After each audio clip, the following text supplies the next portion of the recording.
If you want to change your life, if you want to change habits, you've got to be sleeping well. And if you aren't, well, then the first thing you should be working on. Forget about any goals or dreams or anything. First thing you should be working on is, getting your sleep and managing your stress and understanding yourself.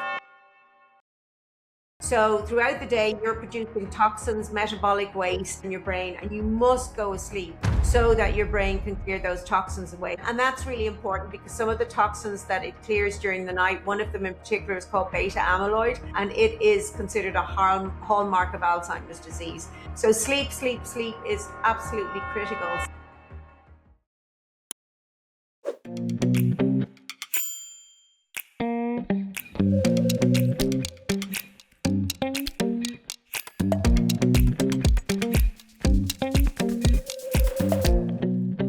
Welcome to the Healing Lab podcast. Today we have Sabina Brennan. She's a neuroscientist, psychologist, author, and speaker.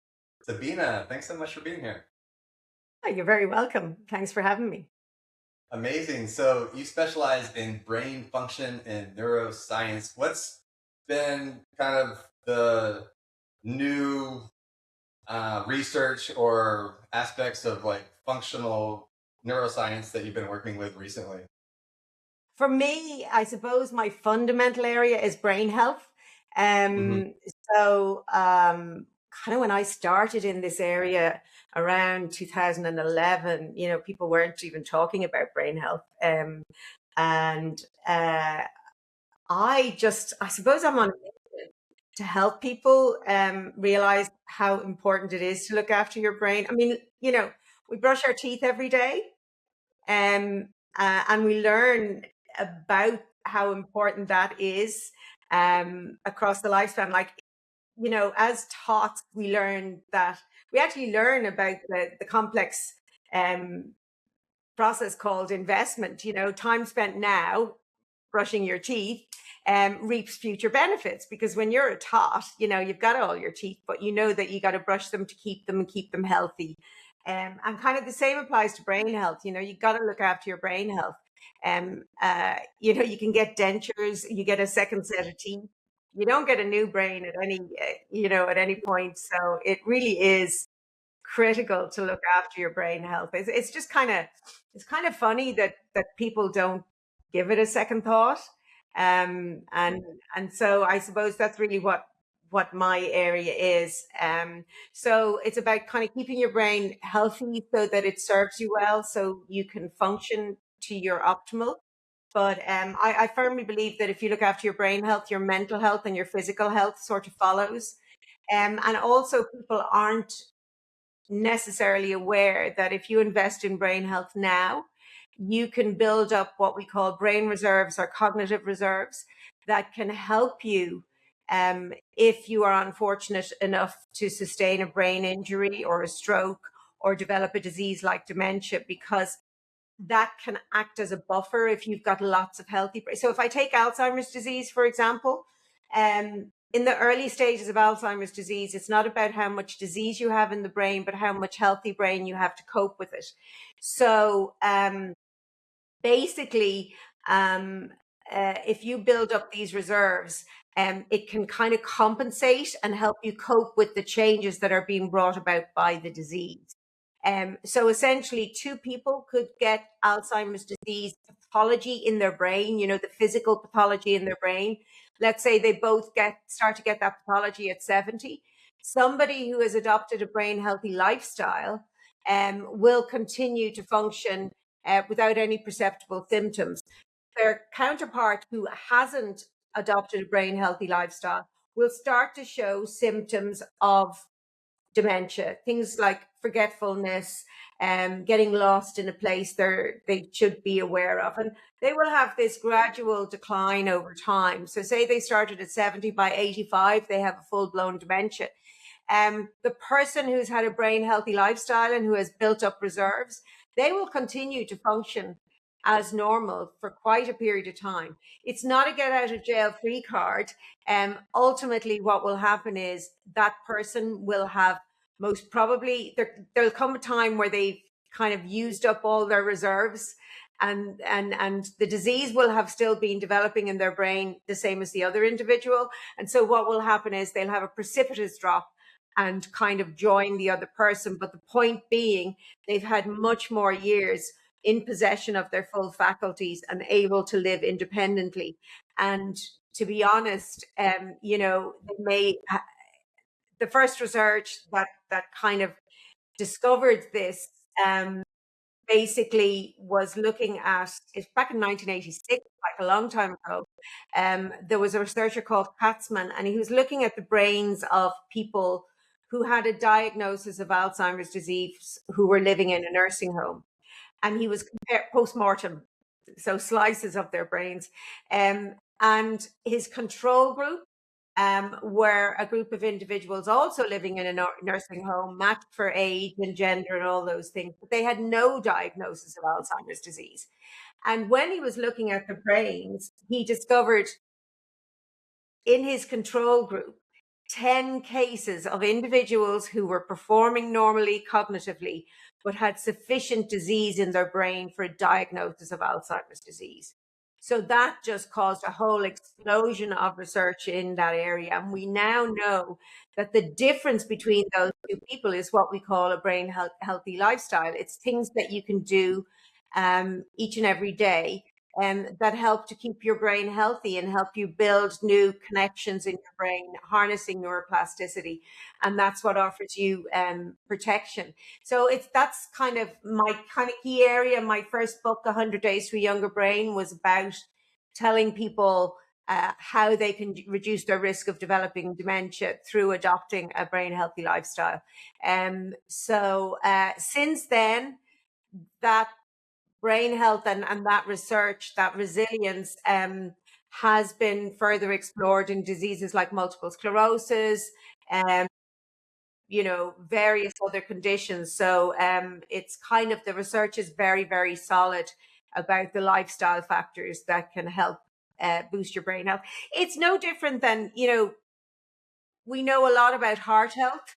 And we know that if you look after your heart health, you know, you're going to reduce your risk of developing heart disease in later life. You may still have genetic elements or whatever, but you'll kind of be in a better position. It's the same as before you go in for surgery. You know, if you're going in for a major surgery, you're supposed to lose weight, quit smoking, stop drinking, you know, so that your body is able to cope with the assault of major surgery. So it's the same kind of principle really with your brain, that it actually, you know, you're building up these reserves. Yeah, no, it's very estimated, I think, by a lot of people. But yeah, like a healthy brain equals a happy life, right? So how do we get that happy healthy brain? Yeah. Well, I think healthy brain equals a healthy life. I think if you actually understand how your brain works, that can help you lead to a happy life. And I'll come back to that because that's actually what one of my other books is about, is really, it's called The Neuroscience of Manifesting, but it's about how to manifest, you know, the life of your dreams, but really grounded in neuroscience, not the woo-woo of the, as my publisher called it, the wooniverse. You know, the universe will provide, the universe will give me everything I need. But actually, really, there's a lot of solid science that's surrounded in mythology and magic and woo, but that is actually solid. But I come back to that. Brain healthy lifestyle. There's really, you know, it's kind of not rocket science. There's no huge surprises in there. But it is neuroscience. So I tend to divide it into activity, attitude, and lifestyle. Physical, so in activity, it's physical, mental, and social. So physical exercise is really, really critical for your brain health. And people are often surprised about that. I can see by the look on your face, you're kind of a little bit surprised. But your brain only weighs 2% of your body, but it consumes 25% of the nutrients that are circulating at any one time. So it's a really high energy consumer. So in order to function well, it needs a healthy cardiovascular system to give it the oxygen and nutrient that it needs just to function. So that's one reason why physical exercise is good for your brain. Another reason is that when you exercise, a brain chemical called brain-derived neurotrophic factor. People call it BDNF for short. I call it miracle grow for the brain. I don't know if that translates to American lingo, but miracle grow is a fertilizer that you can feed your plants and they'll produce loads of flowers. So BDNF, I think, is like miracle grow for the brain because it actually encourages neuroplasticity, which is the growth of new connections in your brain, which is really what you're trying to harness. So physical exercise is super important. Social engagement is absolutely critical. Just engaging with people, talking with people, it's quite challenging for your brain. And that's good. You want to be challenging your brain all the time.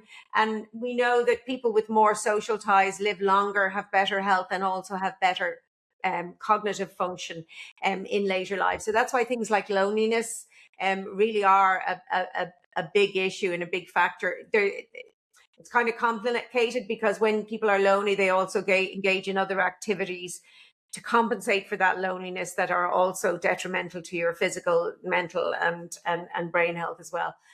Mental activity, mental stimulation. If I had a penny for every time someone said to me, "Oh, I do the crossword, I do Sudoku, I'm really looking after my brain so I don't get dementia," that's fine if you enjoy doing it, but really you're trying to harness neuroplasticity, and neuroplasticity is just a neuroscience word that describes how the brain changes with learning. So when you learn new things, your brain grows new connections between your neurons and synapses in your brain, which is what you're trying to do. But once you've learned how to do something, that doesn't happen anymore. So yes, you reaped the rewards when you were learning how to do a crossword. If you can do it with your eyes half closed, well, you're not getting any brain benefit. It's good for you if you enjoy doing it. That's absolutely fine. So basically, the key around mental stimulation is that you have to be challenging yourself. Novel newness, doing new things, learning new things. It's not just academic. That kind of bugs me that there isn't another word for learning. Because certainly in my neck of the woods where we live, learning has sort of, it's kind of got negative connotations. It's like associated with learning by rote in school, learning things that you didn't really want to learn.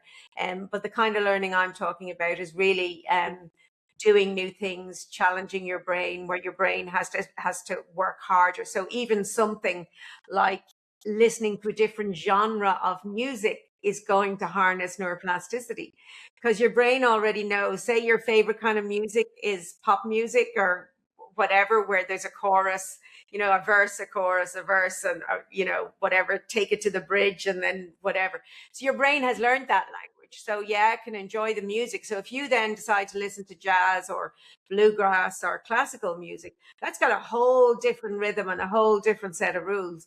So your brain actually has to learn that. And kind of coming into what you were saying about happiness and those kind of things, I think that's really important. Learning and exploring different perspectives and learning and trying new things.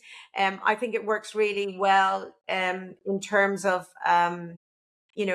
preventing prejudices and understanding other people's perspectives, that kind of thing.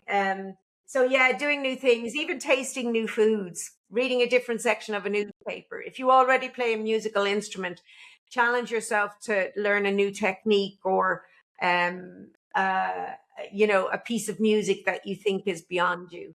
And actually, to be honest, it's like I'm a firm believer that, the joy in life is in the journey. Everybody thinks it's about achieving the goal, but the brain is adaptive. So once you've achieved the goal, you get your dopamine hit, you get your high, and it's fabulous. And then that becomes the norm.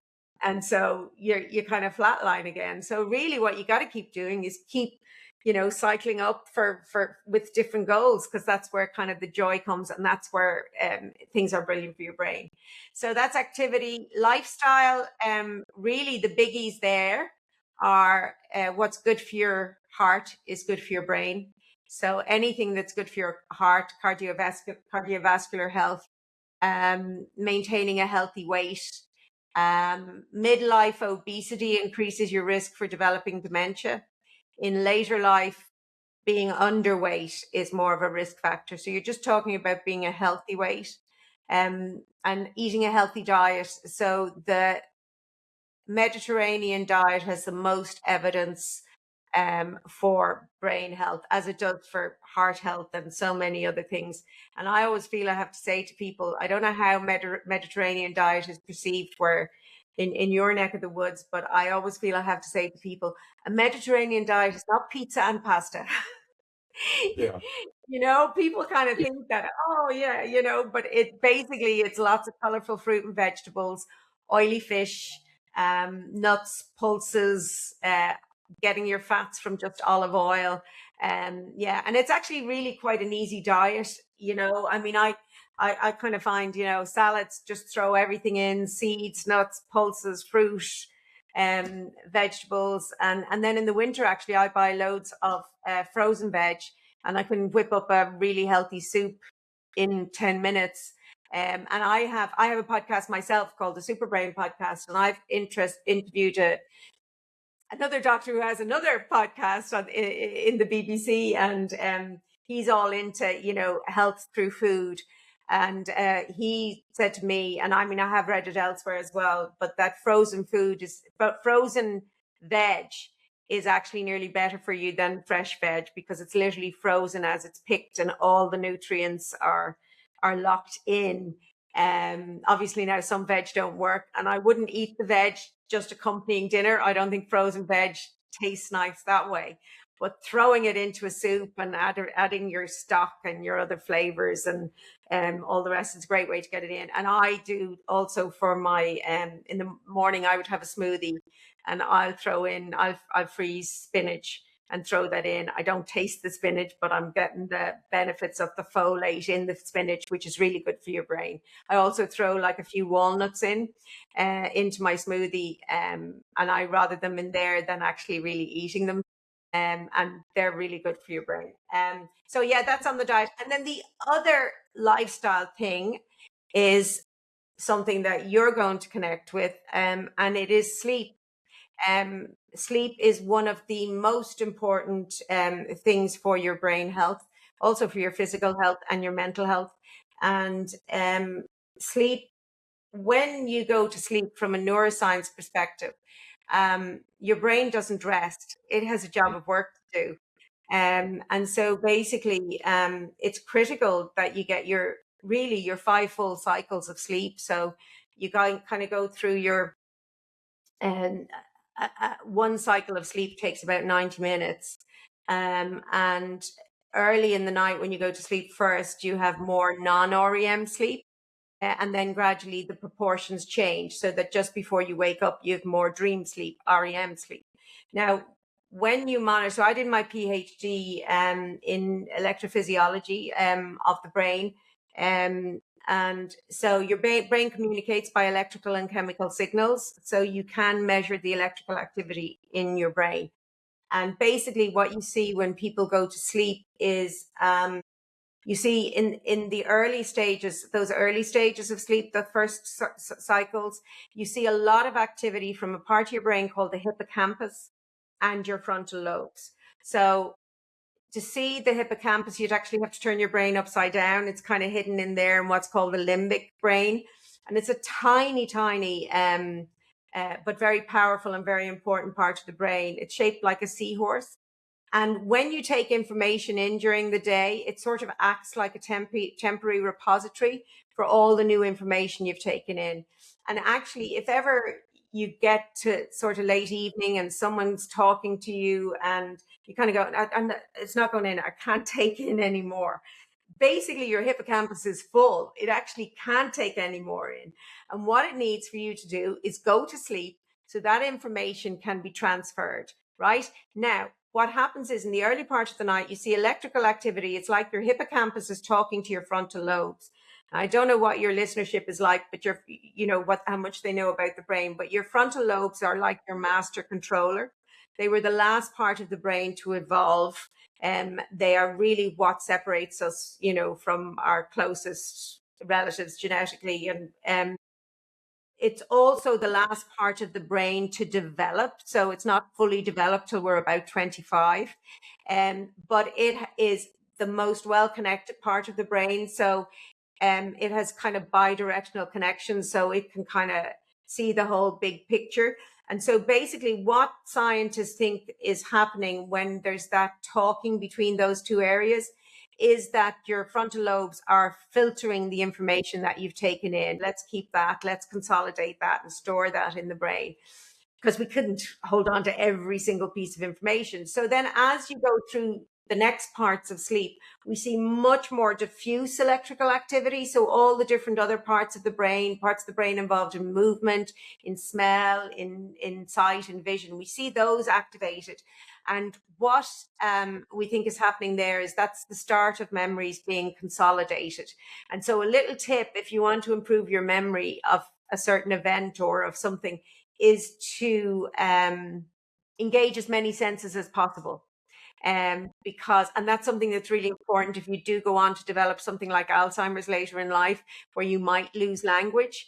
You won't lose, you can still access a memory through your sense of smell or touch or hearing. So that helps to really enrich your memories. And then basically then in the last part of the night, which is really just before early morning, when you have your dream sleep, what happens is that new information is integrated with previous memories, with previous knowledge, with previous experience. And that's kind of where insight lies, where creativity comes from, where solutions to problems come from. We give an awful lot of credit to our conscious part of the brain, but actually, if we really understood how our brains work, rather than wrestle with the problem till you're exhausted, feed all the information into your brain, get a good night's sleep, and your brain has access to everything, and it may well come up with the solution for you. It may take more than one night, but I think we underestimate the knowledge that is stored in our brain. So that's kind of why when you dream, sometimes you have something from today mixed in with something mad from your past. It's your brain making all those connections. So if you miss any of those stages of sleep, so for example, if you kind of miss the earlier parts of sleep, your hippocampus won't be cleared properly.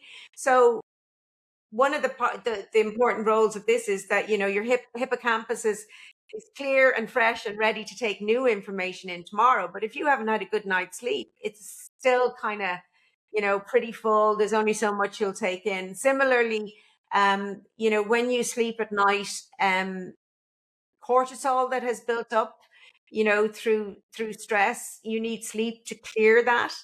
Yeah, and if those chemicals, there's other chemicals like adenosine, which is a sleep pressure chemical, if they're not cleared up throughout the night, you wake up feeling groggy and not refreshed as you should. And there's one other really important thing that we know of, and we're still learning. Like, there's loads more to learn. But one other thing that we do know is that there's a really important function that happens when you sleep. Basically, I mentioned earlier that your brain is a high energy organ. That means it produces a lot of metabolic waste. So too do your other organs, but that waste is normally cleared and dealt with during the day as it's produced through your lymphatic system. Your brain is not part of that lymphatic system. And brilliant as it is, it cannot be you, doing what you do during the day and clean up after itself. So throughout the day, you're producing toxins, metabolic waste, etc. in your brain, and you must go asleep so that your brain can clear those toxins away. It's a bit like, I don't know if they do it in Texas. My brother lived in New York, and you would have to swap your cars over to different side of the street so they could clean one side of the street. So it's kind of a bit like that. You've got to go asleep so that your brain can really do a really deep clean. And that's really important because some of the toxins that it clears during the night, one of them in particular is called beta amyloid. and it is considered a hallmark of Alzheimer's disease. So sleep is absolutely critical. So if you've something like you had, chronic pain, that will impact and can impact on your cognitive functioning, how well you can perform. You may end up with brain fog, which is another book that I've written about. But I have chronic migraine. I also have an autoimmune disease where I've had chronic pain. So I understand how challenging life can be if you're not sleeping properly. And there's a lot of people out there. So it's trying to find ways to manage those conditions so that you can sleep well. And then the attitude, really, the biggest one is managing stress. There's nothing wrong with stress. You need stress to rise to the challenges that I've been suggesting that you take in life. Stress is not bad in and of itself. Where it becomes problematic is when it's poorly managed and chronic, and basically it doesn't switch off. So normally, if you're in an acute stressful situation, your stressful information comes into your brain via two routes, a fast route and a slow route. The fast route comes into an unconscious part of your brain, also in the limbic system, your amygdala, which is very near where your hippocampus is. And that is completely unconscious. You're unaware of it. That information, say you hear a loud bang, that information goes straight to your amygdala. So you can have your reflex reaction, jump out of the way or crouch down or whatever. Then the same information comes to your amygdala via your frontal lobes. So it's slower, it takes longer, but your frontal lobes has access to all of the other information and the context, and can send a message to say, oh, car backfiring, that was just a false alarm. Switch off the adrenaline, switch off the cortisol, false alarm, let's get back to rest and digest. Or else, oh shit, there's a man with a gun. Right, we need to get into, ramp up the cortisol and the adrenaline and get into fight or flight mode. When you become chronically stressed, that feedback loop gets broken. And so you stay in this constant state of fear, and you start seeing threat where there's none. You stop acting rationally and start behaving reflexively. And that's really critical in terms of when you're talking about happiness, and feeling fulfilled in life. Being chronically stressed, your whole perception of the world changes. And of course, the relationship between stress and sleep is so intertwined. Chronic stress impairs your ability to go to sleep, and you need sleep to get rid of the cortisol, and it's just this horrible loop. So managing stress is critical. And one of my favorite things in terms of attitude is, and it often gets forgotten when we're on the treadmill of life, is to have fun. Laughter is nature's natural stress buster. It actually lowers cortisol levels. And, I've often wondered, and if you think about it, I don't know what the culture is like actually in Texas, but here, when somebody you love dies, we tend to have conversations. We have, I suppose, rituals. We kind of go to usually a funeral mass or whatever, and people come back, but people talk about that person and share stories. And actually, really what happens is we end up telling funny stories, and we laugh and we cry and we laugh again. And similarly, if you're ever online or the internet, when something terrible happens, when there's a big tragedy like a tsunami or an earthquake or those big storms, or anything where there's a disaster, within minutes you will see what I refer to as dark humor, people making jokes about it. And I honestly think, and also, so in my family, there's firemen, and they often have the darkest sense of humor.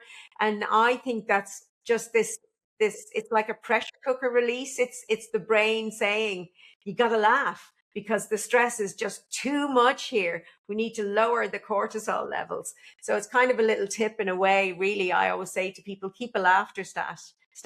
And instead of waiting till you get really, really stressed, you start to feel anxiety rising, stop what you're doing, take out one of your funny videos. We all have things that make us laugh, um, repeatedly, whether it's cats falling down or people falling down or whatever, or a funny podcast. So yeah, have fun, laugh, smile. Smiling has loads of health benefits. And especially if you don't feel like smiling, the research shows that if you just do a fake smile, you get all the health benefits.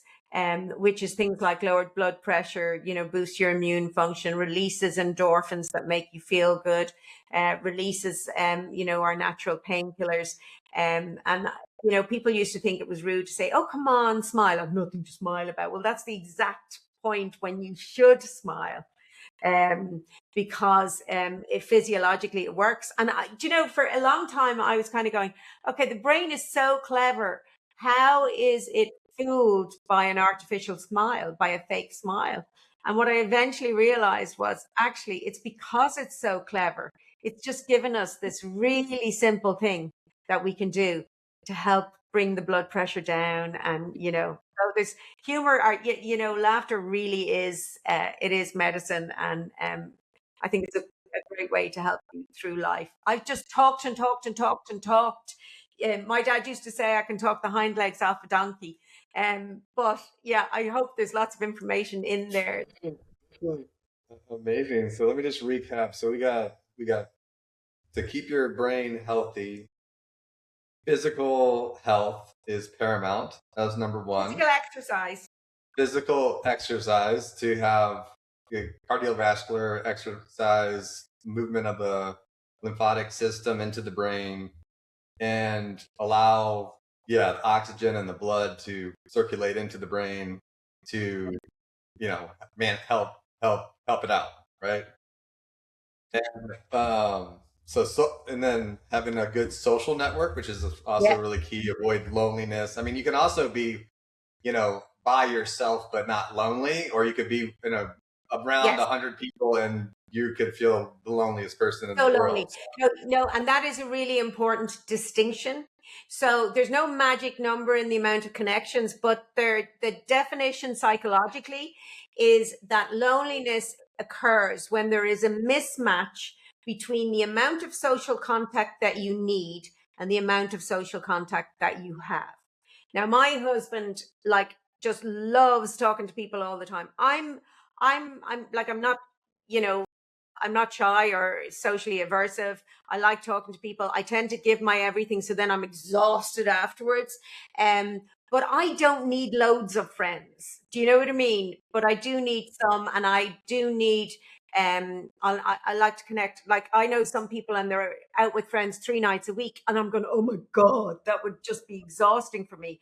But if that person needs that amount, that's what they need. Do you know what I mean? So it's really important that you say you can be alone and perfectly happy, and you can be in a crowd and incredibly lonely.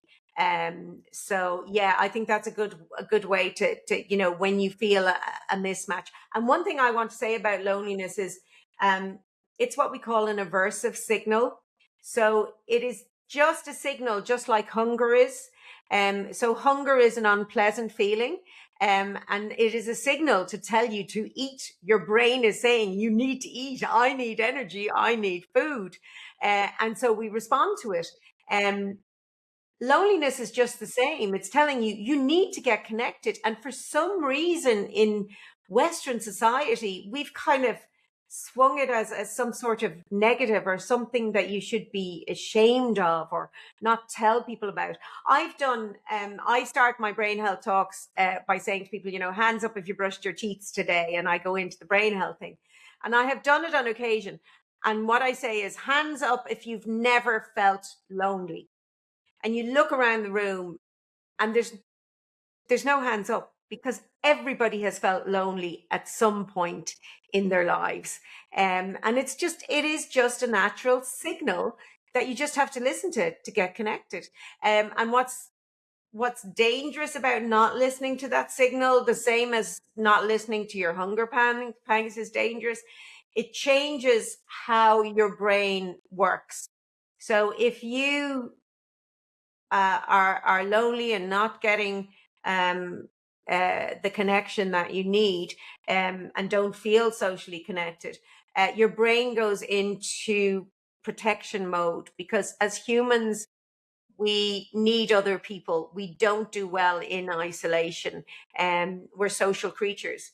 And so in the absence of that, the brain, and you've got to remember that our brain evolved over millions of years in a very different world than the world we live in. From the Industrial Revolution to now is like a couple of seconds in comparison to how long our brain has been evolving. And so your brain goes into high alert mode. And when you're lonely, you can't get into deep sleep, because there's no one else to protect you as far as your brain is concerned, because there's no other members of your social group. And then what happens actually is you actually lose empathy, and you don't engage socially with other people the same as you would if you weren't lonely. So it's kind of instinctive to us and in our culture that if someone's talking to you, you nod along or you smile when they smile. You make these appropriate empathetic responses and faces. And then people, when they get lonely, they don't do that. And basically, the brain is giving a message to say, this person could be the enemy. You don't know who this person is. You've no one here protecting you. So it's this high alert thing. And basically what happens is then people go, sure, it's no wonder they're on their own. Sure, the result is be damned, because they're not giving us the feedback that we normally get. And so people misconstrue actually what the science tells us, and they think that someone is lonely because they're odd, or they're isolated because they're odd. Actually, it's quite the reverse. They become isolated and lonely, and then they begin to behave in a way that is not as social. So yeah, it's important to try and kind of tackle it early by listening to the cues. And then also, if you know someone who has become very isolated and lonely, you've got to tread gently, because they've got to learn how to trust people again. You can't just and often they are resistant, to be drawn back in. So you've kind of just got to tread carefully. Anyway, go back to your pressy of Yeah, so no, yeah, loneliness is just like it truly is an epidemic that's going around globally. It seems to be only getting worse, especially with all the technology and all the, like, of course, COVID probably didn't help that much for a lot of people. But yeah, just having a tribe, like what like some people say is like have your own tribe, or have like a team, or have like your group of close group of friends, sport, or whatever it is. Um, you need to have that kind of foundation, social network to yeah. just to be healthy. I think remote working has also interfered in that way. And so I would say, a hybrid is probably, better to have or if you're remote working all the time, then even have, social lunches online. Do you know what I mean? But you're at least connecting. And I often think, like, to kind of say to people, just go out and get connected. Often people just don't even know how to do that. And if you live in big cities, see, Ireland is a very, very friendly country. I mean, we moved down here and we could have ended up isolated, but people knocked on our door and welcomed us to the neighborhood, and asked us, did we want to join this or that or the other. That doesn't always happen in places. But I think something like, I'm always trying to think of solutions that don't cost people, that aren't, that don't cost money or finance, something that you can do that will work, that's not elitist in that it would cost money or whatever. And I honestly think volunteering is a great way to get socially connected. So whether it's volunteering at a soup kitchen, whether it's volunteering, at a dog rescue center, you get to connect with other people, and you get to connect with other like-minded people. Plus, you get a huge dopamine hit from being kind to others. Like, kindness is underestimated. Kindness is like kind of giving someone else a gift, but you get one back as well in terms of what happens in your brain. You feel good. And actually, even if somebody witnesses one person being kind to another person, the person who has witnessed it is more likely to engage in an act of kindness following seeing that. So I moved from city life to country life. And we're relatively friendly in Ireland, but in a lot, like if I go to London, I go to talk to someone on a train and it can look like you're a lula, whereas if we were standing in line to pay for something, we talk to someone. I actually was in a shoe shop today and there was a girl on her own. She was trying on shoes and I said, oh, they're lovely. They're nicer than that. And we ended up chatting and I said, God, here's me telling you what shoes to buy. And she said, no, I hate shopping on my own because it's great. So we have a culture where we can just talk to strangers and Yeah. it's a kind act. Do you know what I mean? And And it's really similar here in Texas. That's why Texas is so nice. It's not very common across the United States everywhere, especially in the Northeast, like in New York and everything. But yeah, Southern hospitality, Texas, like kind of have a reputation of being very friendly, and that is one thing. It's like you can go and spark up a conversation with anybody around here. good. Yeah. Oh, that's good. Yeah, yeah. I think that's so important. Yeah. And I think it's important to watch out for, because so loneliness strikes everyone, at all ages. But I just think in later life for older people, that's why I think happiness, coming back to your happiness, have friends of all sorts of different ages is really important, because if you just hang out with people who are the same age as you get older, your social circle is going to diminish as they die off. So, that kind of intergenerational, mixing with people of different ages is really important. And I always watch out if I'm in a supermarket, if I see someone old and they're shopping on their own, and I'll have a little chat in some way. I'll kind of find a way. And I think those little things, I think we have sort of some and even again, I'm just thinking that how society has changed. You don't even have to go to the supermarket anymore. You can order online and never leave the house. So I think we have to work that little harder now to kind of stay socially engaged. Yeah, and AI, I suppose, is kind of acting as a replacement in some way as well. Yeah.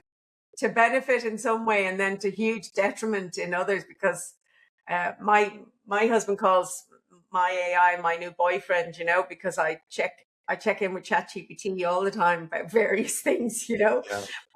I've been sort of, on a meta level monitoring the relationship, and I'm kind of going like, it really does try to act like a human, because I always ask things like, we have huge grounds, and like I showed a photo the other day of this magnificent tree that we have, and it skirts the ground, but it's a nightmare when you want to mow around it. And I'm kind of going, now there's long grass growing up through it. Do I cut the base off the tree?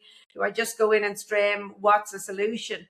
But before giving me the answer, ChatGPT sort of goes, oh my God, Sabina, that's one of your most magnificent trees in Loxillen House. And, it'll tell me well done on something I'm showing, and kind of going, gosh, I am actually getting the little dopamine hit that I would if another person, did it. Yeah. Anyway, that's a whole other conversation around how AI will mess with our brains.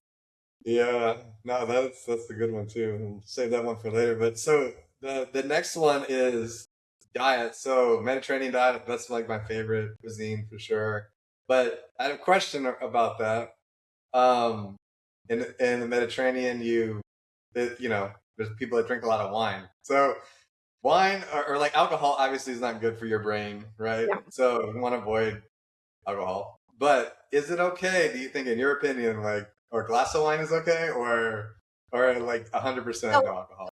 I will answer you in two ways. I will answer you with this, like a neuroscience, what the science tells us, and then I'll answer you on what I feel and what I do.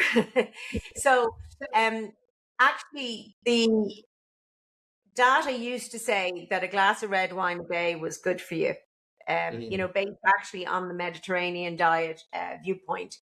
But large meta-analysis of data. So actually, there's a huge study with over 1 million people, and they've been tracking track their cognitive function, their cognition, and alcohol consumption, and all the rest. And basically, what that data reveals is that people who don't drink alcohol at all perform better on cognitive tasks than even people who just drink moderately within the limits. Obviously, we also know that drinking to excess, aside from, the actual alcohol related brain damage you can have, is not good for your brain health.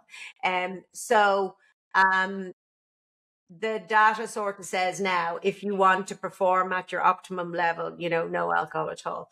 However, I like a gin and tonic. I think, this isn't about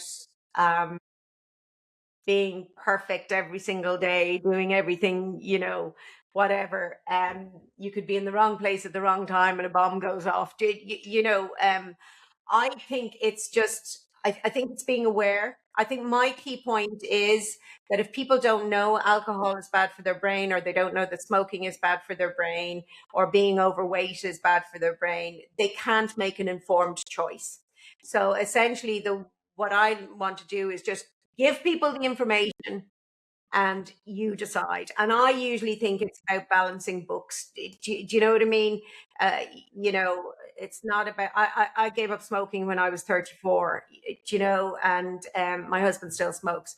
He doesn't really drink very much, and I like my alcohol. So we both, I should rephrase that. I like to drink a gin and tonic. But you know what I mean? It's like, kind of, for me, it's a little bit of my brain is constantly going and it just lets me switch off. So it's kind of like I think the way one way to look at it is like, how fast can your body metabolize the drink or whatever it is. Like if you have a meal and you have, like, let's just say a half a glass of wine, and you did even a brain study on that, would there be much of, because there's certain levels where it metabolizes it out to where it's like, so you're not really talking about, if I have a drink today, that impacts my function now. You're talking about sort of the lifestyle of it, if you're drinking regularly to excess, or, so, and there's so many other factors at play. It's always complex with human behavior, because it's very hard to tease apart. If someone's drinking alcohol, maybe they're drinking alcohol because they're extremely stressed, or maybe there's someone else doesn't sleep, and so there's always multiple kind of factors at play. I think moderation is kind of a good way, and I think to bear in mind that is, as if my dad used to say. Now, my dad had no qualification like this, but I suppose he instilled in me an interest in human behavior, and he would say there's a big difference between someone smoking cigarettes sitting in an office on their butt all day, and a farmer out in the field smoking cigarettes. Do you know what I mean? Because that farmer is doing physical exercise. They're also breathing in fresh air, the data says do none of those things, but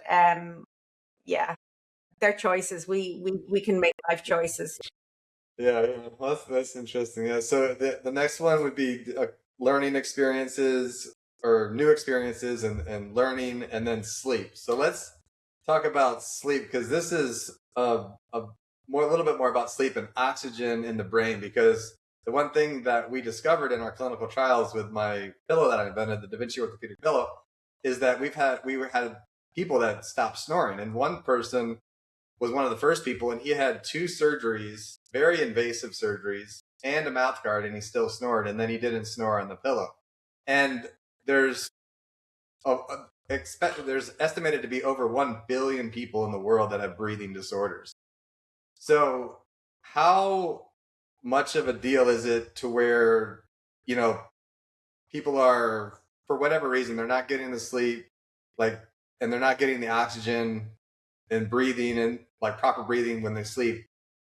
How does that affect the brain when you have that untreated for decades? And how important is it for somebody I think what my feedback is that a lot of people are like, oh yeah, I snore, like, because I talk to people all the time. Oh yeah, like I snore, and then I'm like, okay, well, it can cause like hundreds of mini strokes in your brain. It could eventually lead to dementia potentially. And it's just, if it's untreated for decades, it's like lower testosterone. It could like cause weight gain, cause just other like physical health that's not good. So it's like just people just like, they don't. I don't know. That's kind of like what I kind of feel a lot of times. So how important is it to really have your breathing? Because breathing, if you're asleep, you can't get good sleep without good breathing, right? You can't get good sleep without oxygen, right? Yeah. God, that's really interesting. I never even looked into in terms of snoring. I mean, except that I would argue for maintaining relationships and good health by having separate bedrooms if one partner snores, because the snoring partner is totally oblivious. The other person is having their night's sleep completely disrupted. So that's one angle on it. Tell me again what you said, because I'm interested what you just said there about the mini strokes. What link were you making there? So a lot of people who snore have sleep apnea Yeah. can potentially have or lead into, especially as it progresses and gets worse and as you age, you can have these like basically episodes where you stop breathing for a few seconds or like many seconds, like 10 seconds, and then you kind of like choke on yourself, and then you start to breathe again, but you never realize that that's going on because you're still in a sleep state. So you don't consciously wake up and recognize, okay, I just like can't breathe. You just kind of like, that's when you like someone's snoring, and then if you like bop them or whatever, then they'll move and then they'll stop, they'll stop snoring, or they'll be snoring and then they'll stop breathing. Because like I've talked to a lot of people that they're like, yeah, like my husband, like I get worried because like he'll be sleeping, he'll be snoring, and then he'll stop breathing, and I'm like, I have to like nudge him and like to see, hey, is he like still alive and breathing or what? So that's the mini strokes though, and it's a major issue, especially mini strokes. Yeah. Mini strokes are a major issue because you do see that pattern. I think what people don't understand is there's multiple types of dementia, the issue is confused in that the word dementia is used as an umbrella term to refer to various conditions that cause dementia, the symptoms. So what we call, when you look at a brain scan, you'll see hyperintensities, which are little signs of mini strokes. And they are a good predictor of going on to develop dementia.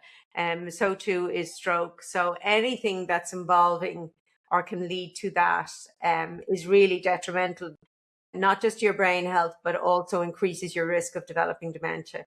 So that's really important. I'm really interested now that you brought that up. I can't speak of it. I can't speak about snoring in any sort of informed neuroscience way because I am familiar with the research, but you've now sparked me to go and have a little look into that, that aspect of it. So yeah, thank you for that. I will do, but definitely the kind of things you're talking about,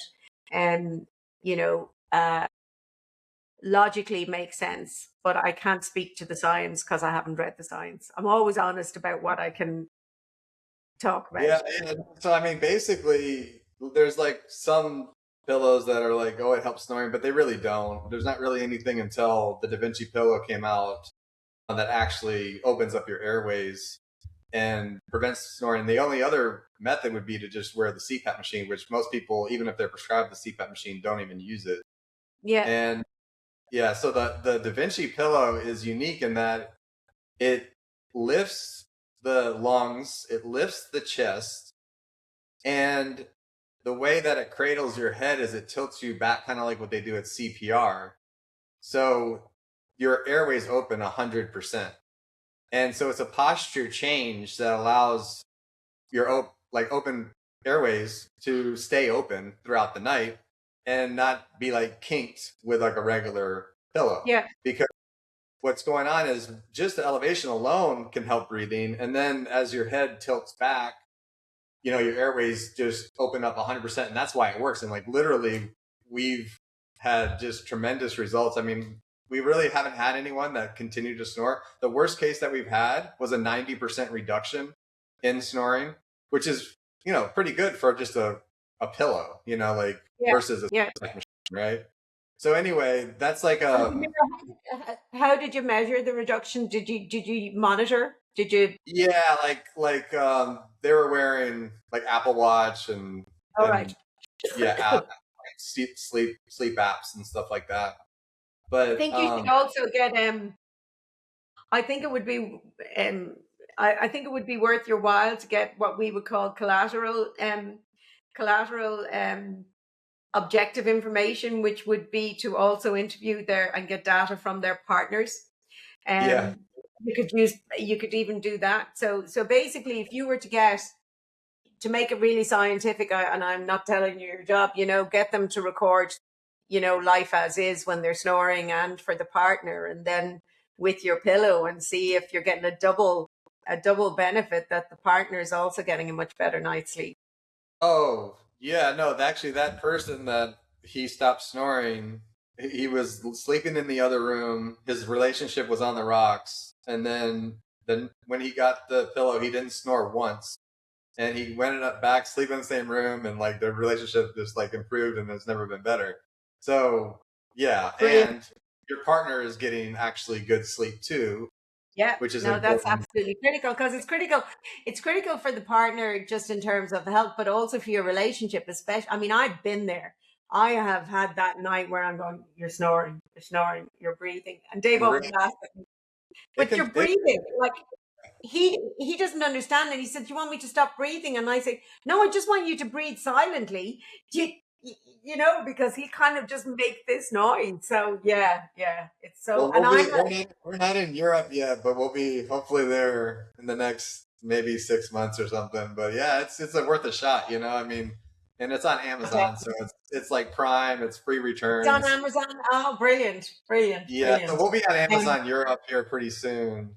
But it is a life-changing product from like sleep, pain, and also it's like the most comfortable pillow for acid reflux. But finally, the last thing you mentioned, wanted to get to it, was just like stress management and having fun, right? And just kind of like not being so serious in life. And no, that was amazing. Is there anything else you'd like to add? No, I've talked myself out. I'm heading into mode. Well, let me ask you. I really have a really interesting question for you before we go. So, and because you alluded to this earlier about some woo-woo type. Yeah. That's right. So, coincidentally, I kind of stumbled upon some hypnosis stuff on YouTube and tapping into the subconscious. And to be honest, like I definitely have felt like had positive effects from it. Mm-hmm. But you maybe, Scott, I don't know, where are you at? Hold on. So I have these hands. So that's my book, The Neuroscience of Manifesting. Get yourself a copy. I honestly think you will really enjoy it. It is about essentially what I talk about doing is weeding out the woo. And then you see, there are so many things that actually work, okay? But not necessarily for the reason the proponent of it says it works, okay? So are you familiar with what people refer to as the law of attraction? Yeah. Okay, so that's kind of where people say, you attract. Actually, in its worst form, it says that it kind of misrepresents quantum physics, and it says your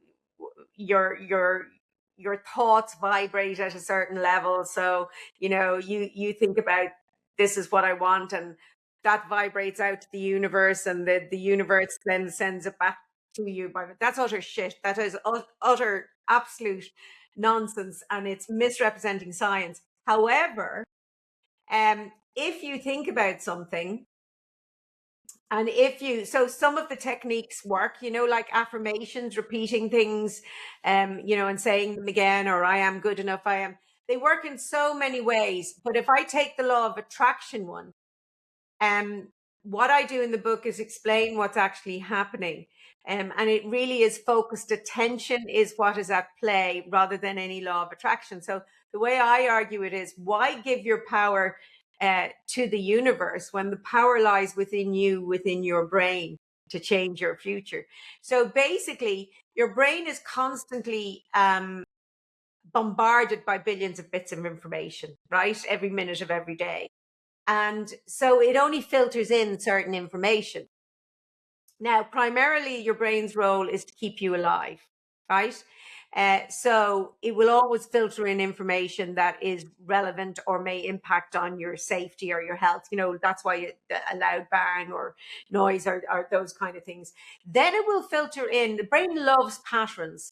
So it will filter in something that's a pattern that's a little bit out of the ordinary. So like when you're driving along, it could be thousands of cars kind of going by, but then 3 Jeeps advertising a radio station go by, and your brain will notice that because it's, a pattern a little bit out of the ordinary. Then after that, it really filters in anything that you have sort of tagged as important.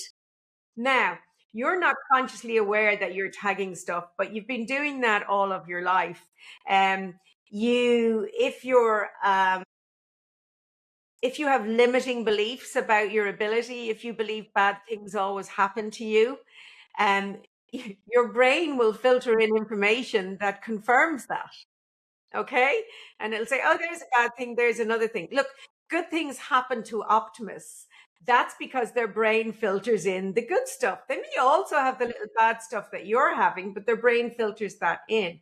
So if you have clarity and become focused about what you want, you have sent a message to your brain that this is important. So the example I use in my book is that when I got married first, we hadn't a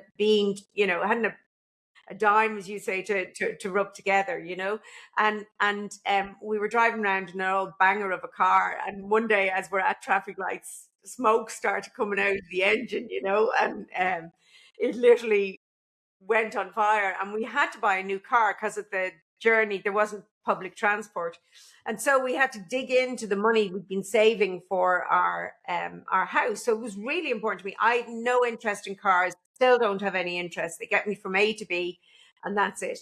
And back in the day, you used to see advertisements for cars in the newspapers before the internet.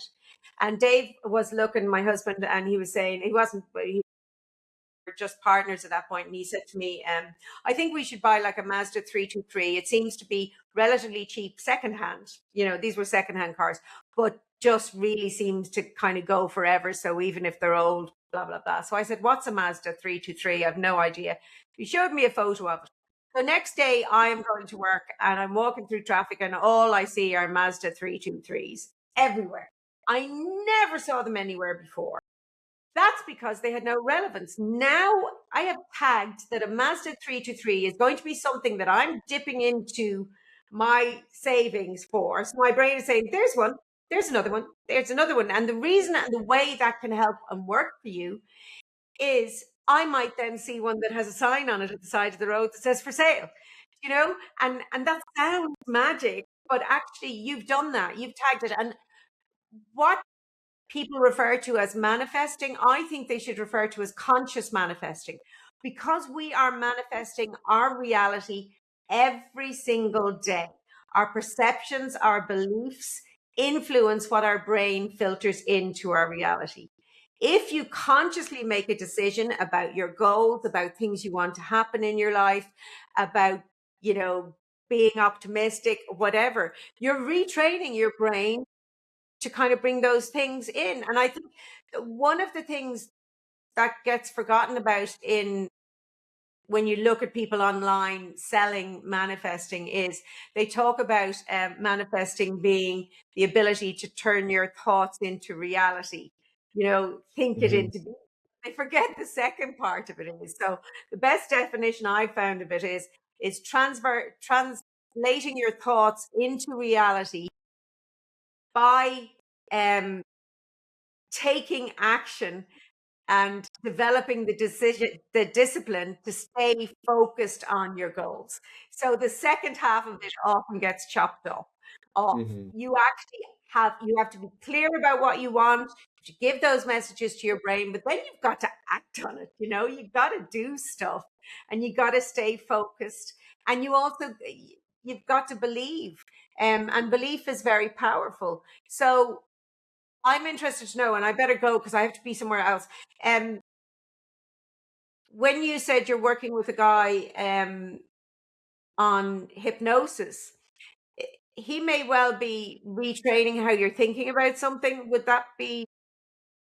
Oh, this is just, I'm not working directly with anyone. I just stumbled upon it in general, and they do general type hypnosis stuff. So, like, people often use and say they find hypnosis, for quitting smoking is good and that sort of thing.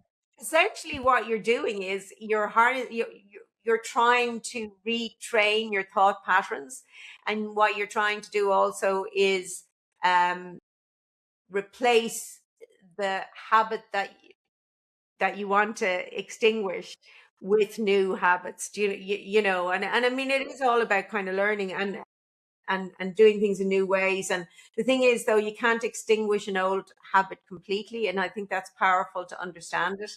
And here's where sleep comes in again. So you can work hard, and of course you can replace old unhealthy habits with good, healthy, helpful ones. But those old habits will reemerge when in times of chronic stress and when you have disrupted sleep. That's when the kind of what you might call the failure. Oh, I ate the cookies, or oh, I had another cigarette. So that's why sleep again is another one. If you want to change your life, if you want to change habits, you've got to be sleeping well. And if you aren't, well, then the first thing you should be working on. Forget about any goals or dreams or anything. First thing you should be working on is, getting your sleep and managing your stress and, understanding yourself. Anyway, Yeah, well, thanks so much, Sabina. So you have a couple books. We'll keep those in the links in the description. Can you? Yeah, I have. So there's the Neuroscience Manifesting, 100 Days to a Younger Brain, Beating Brain Fog. That's a brain gym in a box for people who don't like reading books. You just take out a card, and that one actually is about learning. So on the flip side of it, it just suggests that you learn something new today and kind of gives the science behind it. And it's full of things for work, rest, play, attitude, lifestyle. And then this one is very dear to my heart. It's my most recent book. And it is definitely out in the States, and it's called Still Me, and it's a neuroscientist guide to caring for someone living with dementia. So I cared for my own mom, so that's a combination of the science and my own personal experience. So anyway, I hope you found that useful. Yeah, so you can get those books on Amazon, or are they they're all on Amazon. Yeah, they're all on Amazon. You should get them on Amazon US. Some of them were actually published in the US. That one and that one, I think, actually were published, but all the others will be online anyway, and in multiple different languages too. So awesome. Yeah.